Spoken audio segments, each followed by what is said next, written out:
নমস্কার বন্ধুরা, আমার চ্যানেলে আপনাদের সবাইকে স্বাগত জানাই। আজ অনেক দিন পরে আমি একটি নতুন ভিডিও নিয়ে এসেছি। আজকের ভিডিওটা থাকবে পুরোটাই বাংলায়। দেখতেই পাচ্ছেন আমরা প্যাকিং করছি, তার মানে কোথাও বাইরে যাচ্ছি। একদমই ঠিক, আমরা যাচ্ছি কলকাতায়, কিন্তু খুবই কম সময়ের জন্য যাচ্ছি, মাত্র দুদিনের জন্য।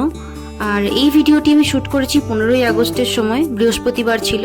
তো আমরা বৃহস্পতিবার বেরোচ্ছি আর রবিবার দিন ফিরে আসব। আসলে ওখানে একটি আমাদের অনুষ্ঠান আছে, তো সেটা অ্যাটেন্ড করার জন্যই আমাদের এই প্ল্যান। তো যাই হোক, আমরা বেরিয়ে পড়েছি আর আমাদের ক্যাবও এসে গেছে, ক্যাব গেটের সামনে দাঁড়িয়ে আছে। তো ক্যাবের ওঠার আগে আমাদের একটি পার্সেল নেওয়ার কথা ছিল গেট থেকে। পার্সেলটা অ্যামাজন থেকে এসেছিল সকালেই, কিন্তু আমি ডেলিভারি যে দিতে এসেছিল ওনাকে বলেছিলাম গেটের কাছে রেখে দিতে, সিকিউরিটির কাছে, আমরা বেরোবার সময় নিয়ে যাব।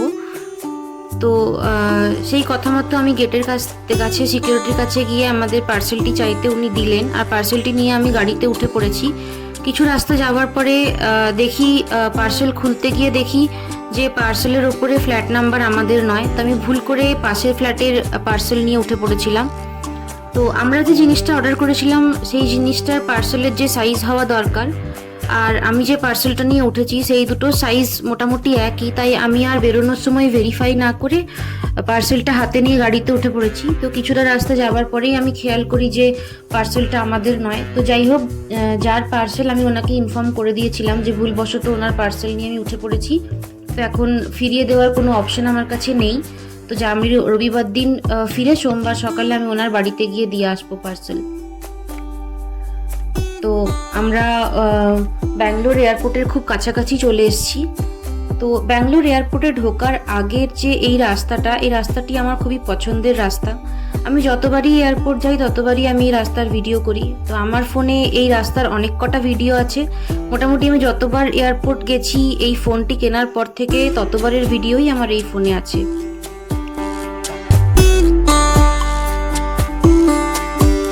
আপনারা কিছু কিছু ভিডিওতে ব্যাঙ্গালোরের এয়ারপোর্টের একটি খুব সুন্দর ভিডিও দেখে থাকবেন আশা করি।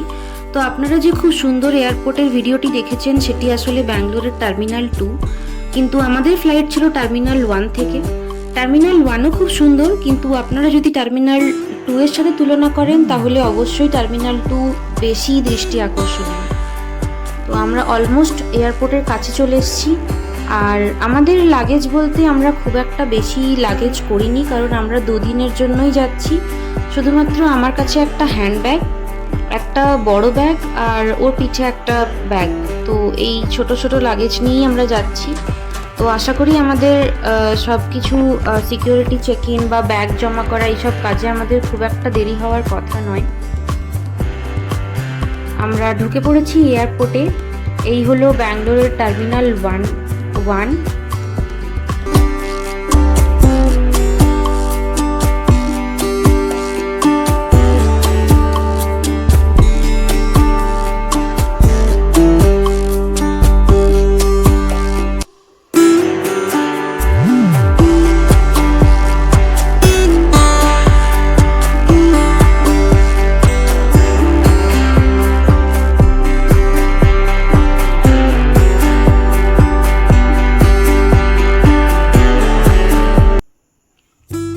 আমরা এয়ারপোর্টের ভেতরে ঢুকে পড়েছি। তো এখানে ঢোকার পরেই আপনাকে আপনার যে ব্যাগের ট্যাগ সেটা আপনাকে নিজেকেই প্রিন্ট করে নিতে হবে। আপনি কাউন্টারে যদি যান ওনারা আপনাকে প্রিন্ট করে দেবেন না, উল্টে আপনাকে আবার ফেরত পাঠাবেন প্রিন্ট করে আনার জন্য। ওনারা ব্যাগের ওপর ট্যাগটি লাগিয়ে দেবেন কিন্তু প্রিন্ট করে দেবেন না। তো এই যে মেশিনগুলি আপনি দেখতে পাচ্ছেন, এই মেশিনগুলো থেকেই আপনার ফ্লাইটের ডিটেলস দিলে আপনার ব্যাগ ট্যাগ বেরিয়ে আসবে। তো ব্যাগ ট্যাগ নিয়ে আপনাকে কাউন্টারে যেতে হবে। আর আপনি যদি বুঝতে না পারেন বা নিজে নিজে অসুবিধা হয় আপনার করতে, সেক্ষেত্রে ওনাদের কর্মী ওখানে থাকেন, জিজ্ঞেস করলে ওনারা শিখিয়ে দেবেন। তো আমরা সিকিউরিটি চেক ইন সমস্ত কিছু হয়ে যাওয়ার পরে আমরা চলে এসেছি এখন কিছু খাবার খেতে। আসলে আমাদের বাড়ি থেকে আমরা বেরিয়েছি তখন বাজে প্রায় 11:30 মতো সকাল।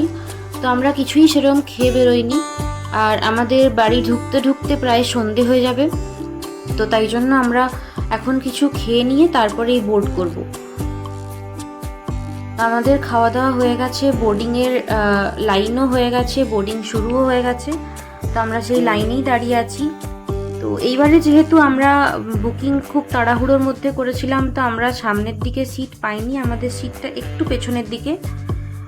নাহলে আমরা প্রতিবার যদি প্ল্যান করে আমাদের আসার থাকে বা পুজোর সময় আমরা যদি প্ল্যান করে আসি, আগের থেকে প্ল্যান করি, তাহলে আমরা অনেক দিন আগের থেকেই টিকিট বুক করি। তো সেক্ষেত্রে আমাদের সিট যেটা হয় সেটা আমরা নিজেদের পছন্দ মতো, মানে অনেকগুলো আমরা অপশন পাই সেখান থেকে চুজ করার মতো। তো এইবারে সেরকম অপশন আমাদের কম ছিল, তাই যে কটা অপশন ছিল সে কটার মধ্যে আমরা একটু পেছনের সিটই পেয়েছি।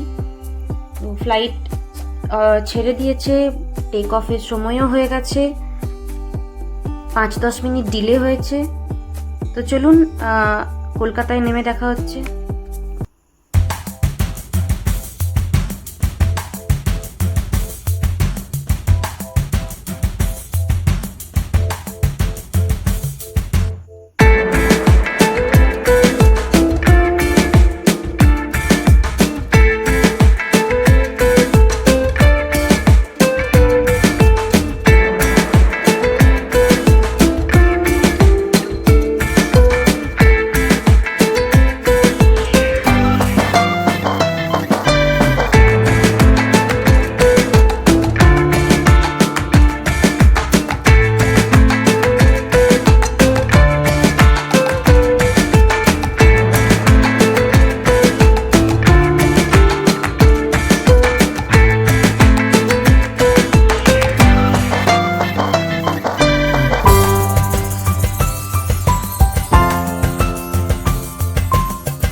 আমরা চলে এসেছি কলকাতা। এই ফ্লাইট এইমাত্র ল্যান্ড করলো, আপনারা দেখতে পাচ্ছেন এখনও সন্ধে হয়নি, দিনের আলো এখনও আছে, তবে ব্যাগ নিয়ে বেরোতে বেরোতে সন্ধে হয়ে যাওয়ার কথা।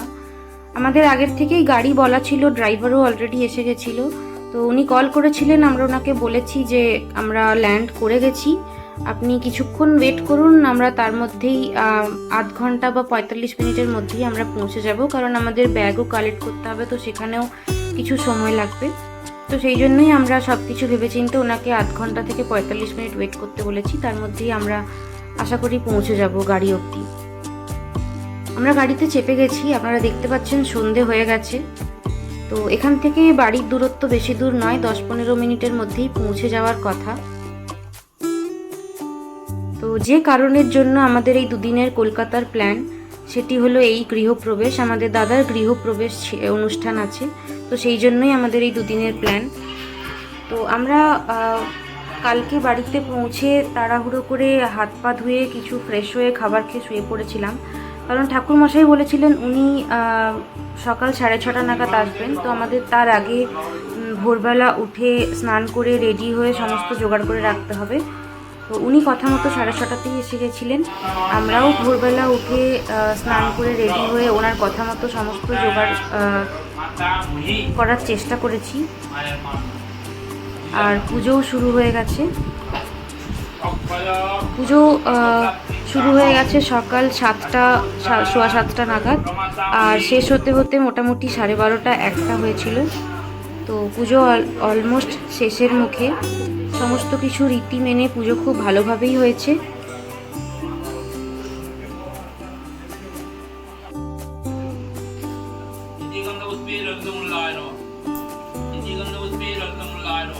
এই আমাদের দুদিনের প্ল্যানে সবার সাথে দেখা সাক্ষাৎ, আনন্দ, গৃহপ্রবেশের পুজো সব কিছু মিলিয়ে আমাদের এই 1.5 থেকে 2 দিন খুব ভালোভাবেই কাটলো। এবার আমাদের আবার ফিরে যেতে হবে, তো আমরা আবার গোছাগুছি শুরু করে দিয়েছি। আমরা যেহেতু বেশি লাগেজ করিনি, তাই আমাদের গোছাতেও বেশি সময় লাগেনি। আমাদের ফ্লাইট ছিল রাত্রি 8টার সময়, রবিবার দিন রাত্রি 8টার সময় ফ্লাইট আছে, মানে আমাদের পৌঁছতে মোটামুটি 12টা তো বাজবেই বাড়িতে। তো আমরা অলরেডি বেরিয়ে পড়েছি। তো ব্যাঙ্গালোর টু কলকাতার যে ট্রাভেল টাইম ডাইরেক্ট ফ্লাইট হলে 2.5 থেকে 3.25 ঘন্টা মতো লাগে। আর যদি কানেক্টিং ফ্লাইট হয় তাহলে সেক্ষেত্রে ডিপেন্ড করছে আপনার কীরকম ফ্লাইট বুক করেছেন তার উপরে। আপনার ওয়েটিং টাইম 4 ঘন্টা, 5 ঘন্টা, 6 ঘন্টা, এমনকি 9 ঘন্টা পর্যন্ত হতে পারে। আমি যখন গতবারে মাকে নিয়ে এসেছিলাম তখন আমাদের হায়দ্রাবাদে চেঞ্জ করতে হয়েছিল, আর প্রথম ফ্লাইট থেকে নামার পরে আমাদের 6 ঘন্টা ওয়েট করতে হয়েছিল হায়দ্রাবাদ এয়ারপোর্টে। তো সেই জিনিসগুলি ডিপেন্ড করে। তো আপনি ফ্লাইট বুক করার সময়তেই এই জিনিসগুলো দেখে তারপরেই বুক করবেন।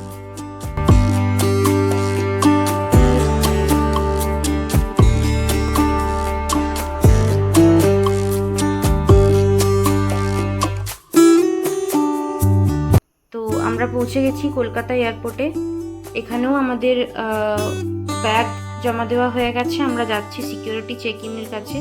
তো সিকিউরিটি চেকিং হয়ে গেলে আমাদের এখানেও কিছু খেয়ে নেওয়ার প্ল্যান আছে, কারণ আমরা বিকেল 5:30টায় বেরিয়েছি।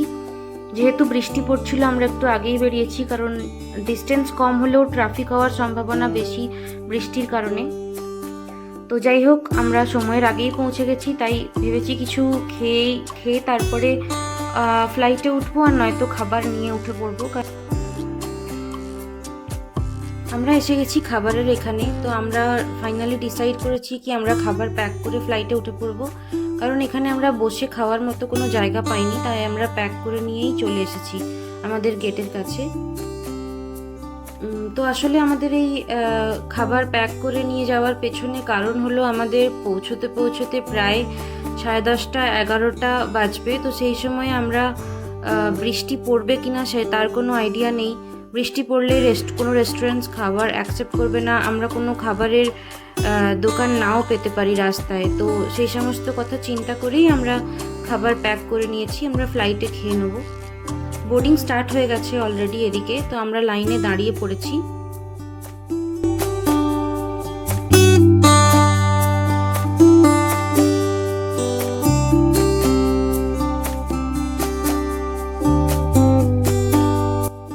আপনারা দেখতে পাচ্ছেন এখানে এখনো বৃষ্টি হচ্ছে। ওখানে বৃষ্টি হচ্ছে কিনা সেটা আমাদের এখনো পর্যন্ত কোনো আইডিয়া নেই, ওখানে পৌঁছালে জানতে পারবো। তো চলুন, আজকের ভিডিওটি আমি এখানেই শেষ করছি। যদি ভিডিওটি ভালো লাগে তাহলে ভিডিওটি লাইক, আর চ্যানেলে নতুন হলে চ্যানেলটি অবশ্যই সাবস্ক্রাইব করবেন। ভালো থাকবেন, ধন্যবাদ।